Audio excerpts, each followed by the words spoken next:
We're sorry. We're sorry. We're sorry. Sorry. We're sorry. We're sorry. Sorry. Hello, y'all. Welcome.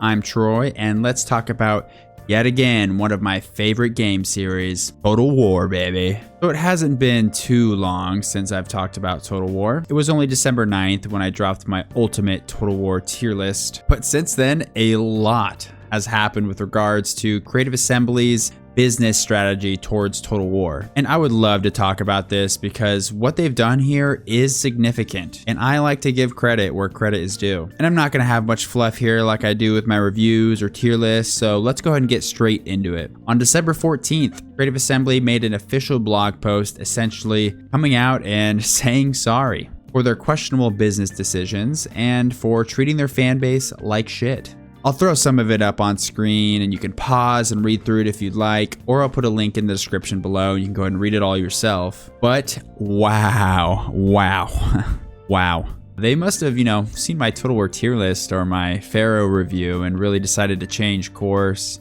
I'm so proud to really have gotten to this level where I'm really making an impact.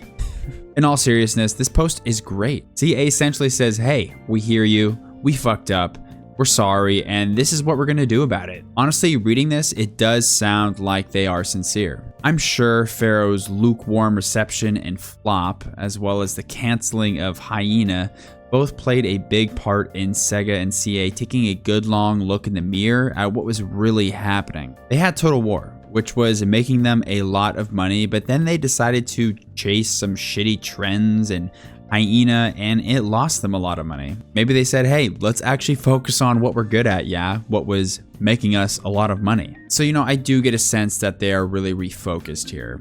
I think they also realized that they were really biting the hand that was feeding them by not listening to their community and treating them poorly, which is just like bad business. Like, come on, what are you thinking? You have such a loyal fan base that adores and loves your games, and you're like, let's go make a shooter and be super condescending and just rude. Like, stop chasing trends, people, especially at the cost of your core products. I mean, it's funny that I'm making this video right after my Suicide Squad Kill the Justice League review. Same shit. There are just so many out of touch suits in this industry, it baffles me.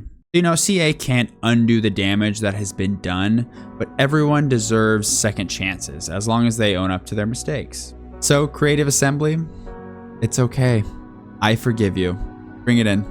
Bring it in. Now go out there and make some good Total War games. Jesus Christ. That's literally all we want. I will throw money at you for good and fairly priced Total War content. I'll eat it up, and I'm sure a lot of the community will. But part of this apology, CA did give us some specific concrete actions that they will take or have already taken. Let's go ahead and start off with the Total Warhammer 3 DLC's price debacle, which I haven't talked about, but in short, they increased the price of their most recent DLC, Shadows of Change, while also essentially decreasing the amount of content received. Yeah, this really left a sour taste in a lot of people's mouths. Total Warhammer's whole package is already very expensive as it is. But now they are actually going to retroactively add more content to the Shadows of Change DLC. Unfortunately, not as a legendary lord, but they will be beefing it up with more units, legendary heroes, and generic lords and heroes, which was very welcomed because the races that were part of the DLC needed more beefing up. And for future planned similar DLC packs, such as the upcoming Thrones of Decay, which I am very excited for because Nurgle is my favorite chaos god, and the father needs a little bit of love. So yeah, they will also be beefing up these content packs as well. Applause. Nicely done, CA. I respect that. Now, sure, this did mean that the DLC packs are delayed by a few months, but I'm a patient man. I'll probably have to wait, 20 years for the next Elder Scrolls anyways, so okay, don't worry about it. In all seriousness, I'm totally fine with some delays if that means more and better content that is fairly priced. Now, there was one other action they took besides the beefing up of the Warhammer DLCs that is actually kind of massive and rather unheard of. Creative Assembly did two things with Pharaoh. They dropped the price from $60 to $40 and released the Sea People's Culture Pack for free. And sure, maybe they did this because supply and demand, right? Games get cheaper when no one wants them.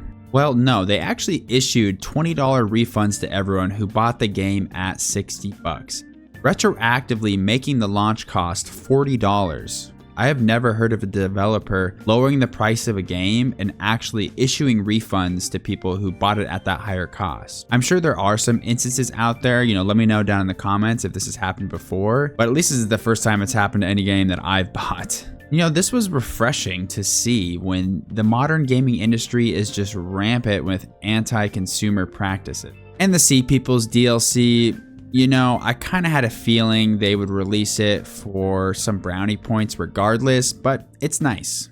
So with all that, I'd like to go ahead and reevaluate Total War Pharaoh. I reviewed Pharaoh back in October, and when it released, it was $60, so I was pretty hard on it.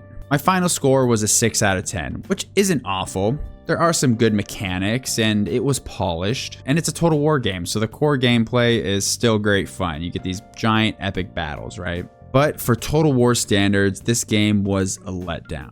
In my opinion, Creative Assembly has dropped some 10 out of 10 bangers. So for their first full-fledged historical title in quite a while, to be a lukewarm 6 was a big letdown. With the recent price change and the free LC, let's reevaluate that. I've been playing the Sea People's update, and I have to say, it is actually pretty good.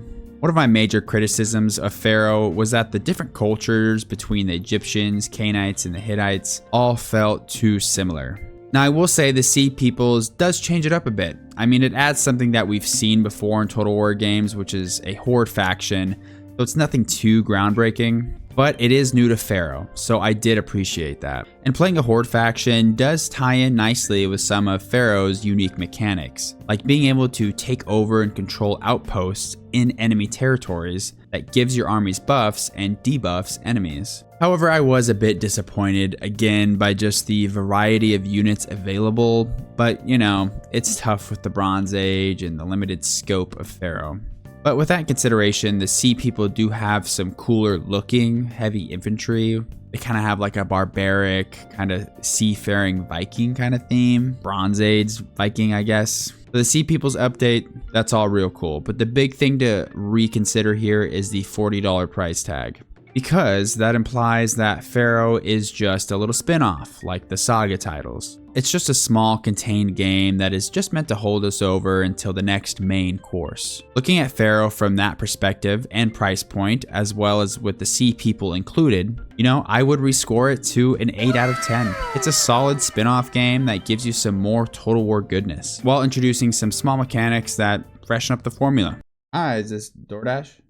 I can come down to the lobby. Are you down there? DoorDash guy was lost. Spending all my money on DoorDash. All right. CA is definitely trying to build goodwill back with their community, and it's working. And that's good. That means they're listening and respecting everyone. But be careful, CA. Don't get comfortable, because if you start doing some shady shit again, I'm sure the community won't forget past transgressions. But keep up the good work. I really hope Creative Assembly can focus down and get them back to what made them great. And for the record, my next Total War game I'd like is Medieval 3 or Empire 2, so thank you very much. But also, I'm curious, what's next for fantasy?